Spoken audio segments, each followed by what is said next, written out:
Hmm. So, another solution to a huge nationwide issue is wood resources, paper, lumber, everything like that. So, we have a dwindling lumber reserve due to forest fires and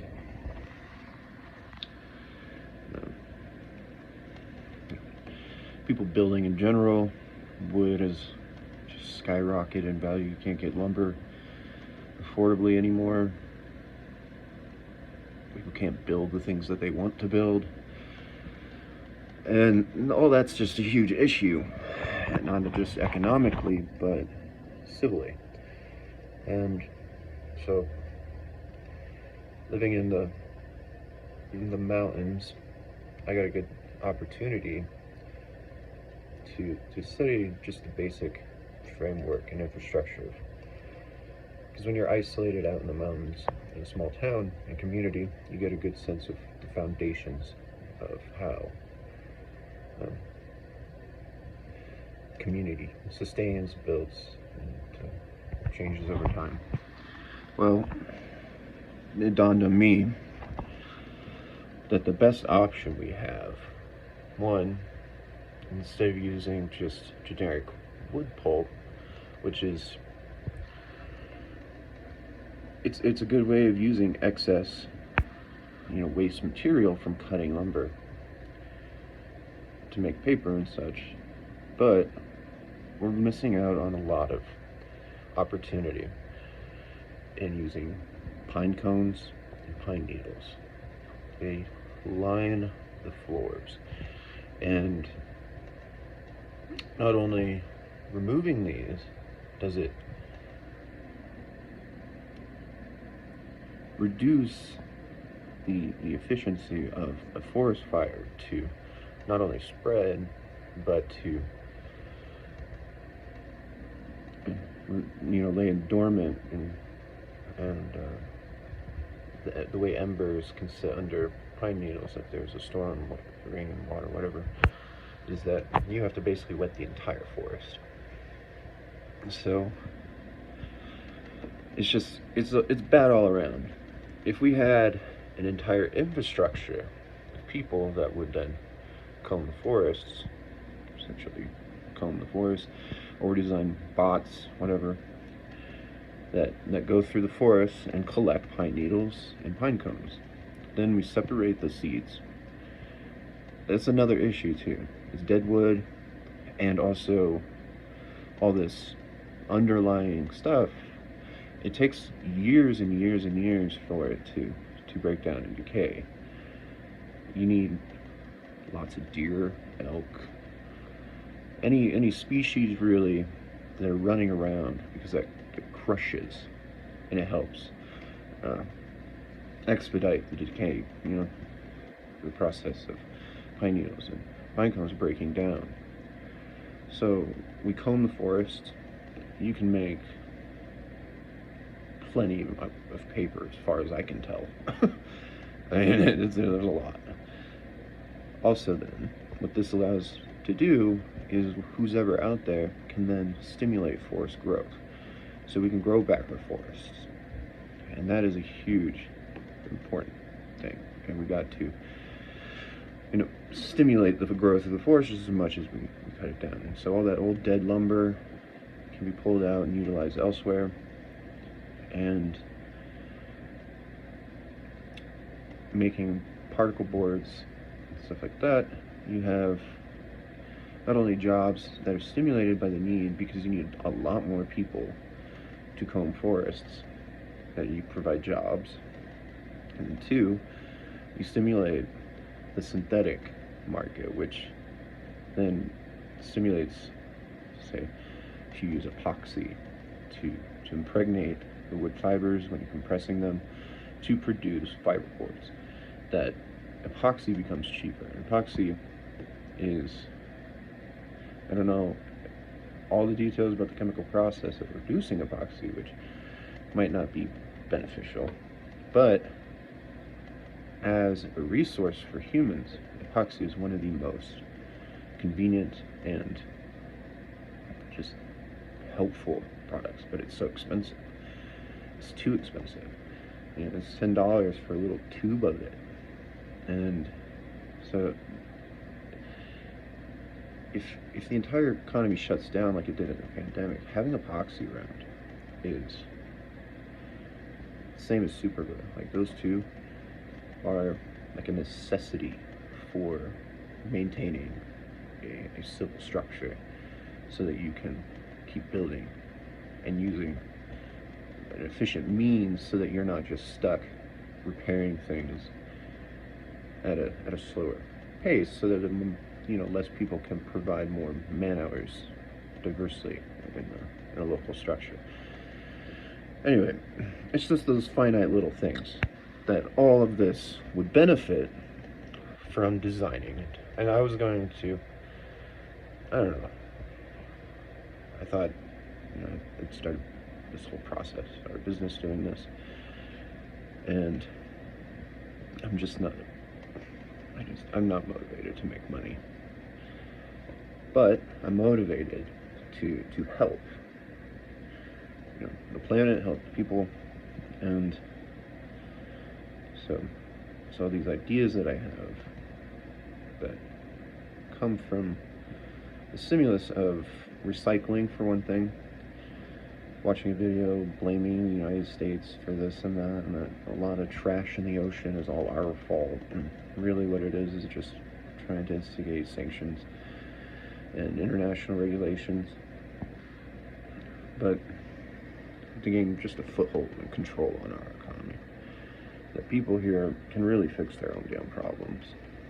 So the ability then, this would just set in motion next couple hundred years of stability, and then imagine the potential then for all the trees that we have now, the ones that'll grow in the next 100 years, versus, like, say, the industry for tree farms for just Christmas alone. Like, we're pretty much capable of providing a tree per family. Well, in a couple hundred years, we might be capable of providing enough lumber so people, one, can build their own homes again, and two, that's one of the greatest dreams, is to get to build your own home. And it's something I always wanted to do, I'm never going to get to do. And, well, we're like 3D printing homes now, and that's pretty freaking awesome. But the sense that you get to actually hand make your own home is really cool. But it's too expensive. So considering that if we design this entire infrastructure now, that one, it's going to help with global warming, the cycling of our atmosphere, because of how trees all play into that, and it just slows and pockets air in the mountains here, which then provides better winters, more water, everything. Then you need, like I said, wildlife. So instead of releasing wolves, we need more deer. We need to breed deer and release them and let them wander the mountains and produce fertilizer, essentially. So then all these little saplings and things that deer, it'll just bring back grass too, that then wildlife can prosper again, because there used to be rabbits everywhere, squirrels everywhere. It's like I don't see them anymore. It's really scary. When it's shocking to see a squirrel, I'm like, oh my god, a squirrel. When was the last time I saw a squirrel? And that's because of all these little things that, like,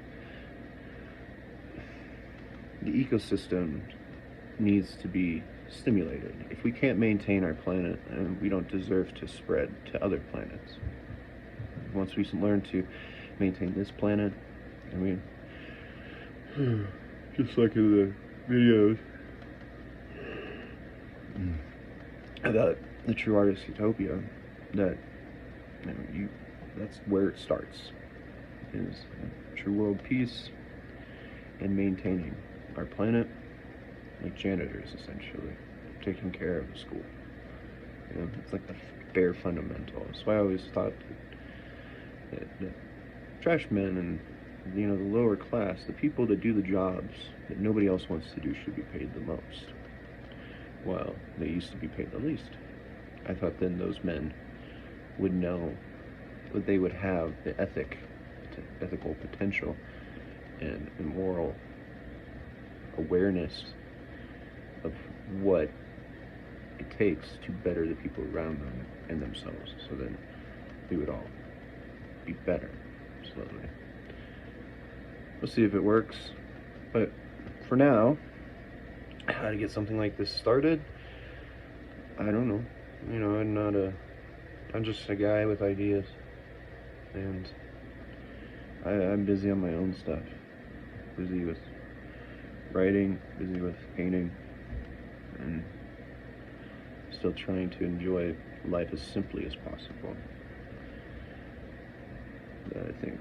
It'd be a huge infrastructure, a very prosperous business. It'd be worth billions, because of how you would have to organize everybody, everywhere, to...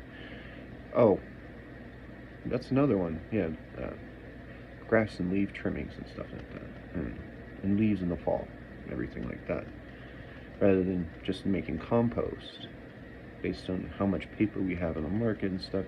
All this natural fibrous material that is excess can be used into construction materials to give people, so we can flood the market better. And as long as people can govern themselves, which is, we have proven that we cannot do that since the pandemic hit. Even Kevin Hart's making jokes about how he bought up all the toilet paper. He's like, why did we buy up all the fucking toilet paper? It's because y'all panicked. So you didn't think about each other. I maintained the exact same just routine that I always had. And what I saw was people basically at a point where they're willing to lock themselves away, and other people are just stuck because they have more.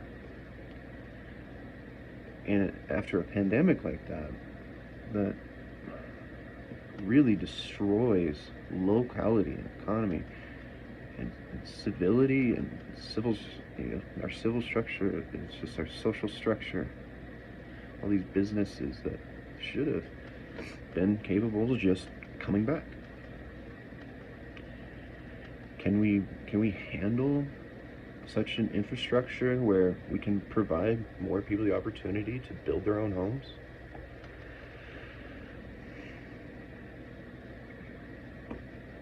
I don't know, because once you lower that price, all the people that already have too much are going to want to define themselves by illusions of luxury, that they can have more than what other people want, defines the quality of what they have. And I'm not talking socialism, okay? I'm not a socialist. This is just real capitalism. This is how it's supposed to function. And to afford people at least an opportunity for dreams and have what they want, rather than defining by what we take as happiness through a niche emotion. It's just one of the most depressing philosophies to try to overcome, especially as a challenge.